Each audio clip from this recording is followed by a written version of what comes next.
আসসালামু আলাইকুম ওরহমতুল্লাহ। 10 মিনিট মাদ্রাসায় আপনাকে স্বাগতম। আজ আমরা দোয়া কবুল না হওয়ার 5টি কারণ জানব। দোয়া মুমিনের হাতিয়ার। দোয়ার মাধ্যমে অসম্ভবকেও সম্ভব করা যায়, এমনকি দোয়ার ফলে ভাগ্য ঘুরে যায়। পবিত্র কোরআনে আল্লাহ তাআলা বলেন, তোমরা আমার কাছে দোয়া করো, আমি তোমাদের দোয়া কবুল করব। সূরা মুমিন আয়াত 60। আরবিতে দোয়া শব্দের অর্থ ডাকা, আহ্বান করা, প্রার্থনা করা, কোনো কিছু চাওয়া ইত্যাদি। রাসূল সাল্লাল্লাহু আলাইহি ওয়াসাল্লাম বলেছেন, দোয়া ছাড়া আর কিছুই আল্লাহর সিদ্ধান্তকে বদলাতে পারে না। তিরমিজি হাদিস নম্বর 2139। দোয়া কবুলের অনেক শর্ত আছে। আল্লাহর উদ্দেশ্যে একমাত্র তার সন্তুষ্টি অর্জনের জন্য খালেস দিলে দোয়া করতে হবে। দোয়া কবুল না হওয়ার 5টি কারণ। নম্বর 1, নিরাশ হওয়ার কারণে। দোয়ার পর আল্লাহর প্রতি পূর্ণ বিশ্বাস রাখতে হবে যে আল্লাহ তাআলা আমার দোয়া কবুল করবেন। নেতিবাচক কোনো চিন্তা করা যাবে না, অন্যথায় এই দোয়া কবুল নাও হতে পারে।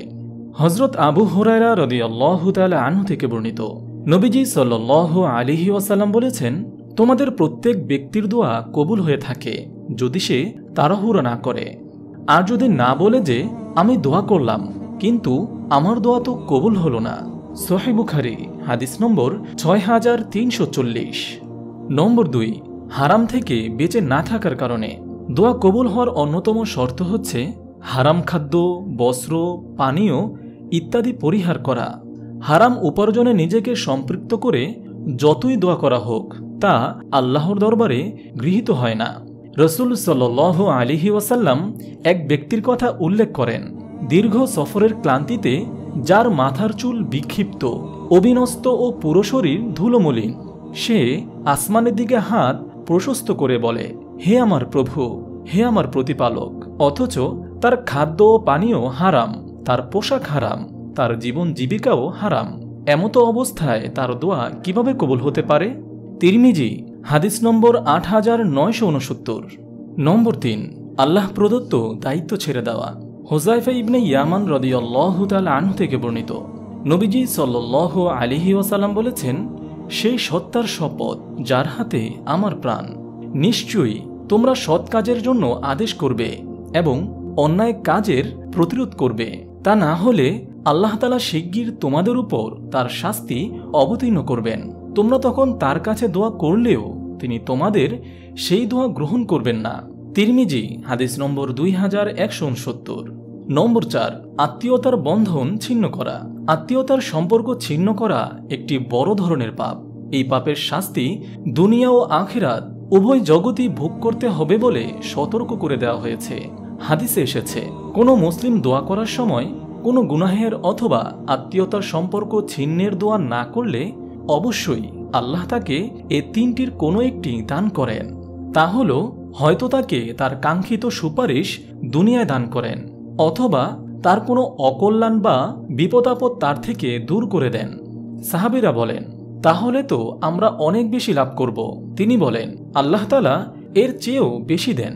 আত-তারগীব হাদিস নম্বর 1633। নম্বর 5, দোয়ায় পূর্ণ মনোযোগ না থাকা। দোয়ার সময় পূর্ণ মনোযোগ দিয়ে দোয়া করতে হবে। আল্লাহ তাআলা অবচেতন মনে দোয়া গ্রহণ করেন না। রাসূল সাল্লাল্লাহু আলাইহি ওয়াসাল্লাম বলেছেন, তোমরা কবুল হওয়ার পূর্ণ আস্থা নিয়ে আল্লাহর কাছে দোয়া করো।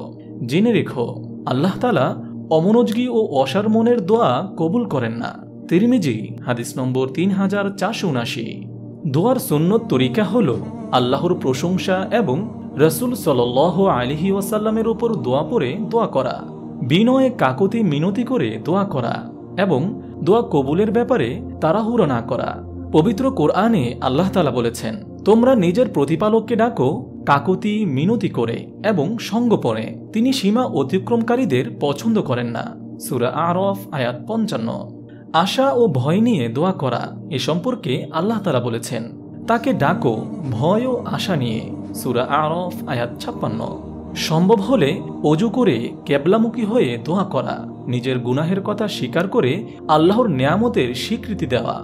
মহান আল্লাহ তাআলা আমাদের সবাইকে বেশি বেশি দোয়া করার তৌফিক দান করুন। আমিন। আপনি যদি এরকম ভিডিও আরও পেতে চান তাহলে এই চ্যানেলটি সাবস্ক্রাইব করে পাশে রাখা বেল আইকনটি অন করে দিন।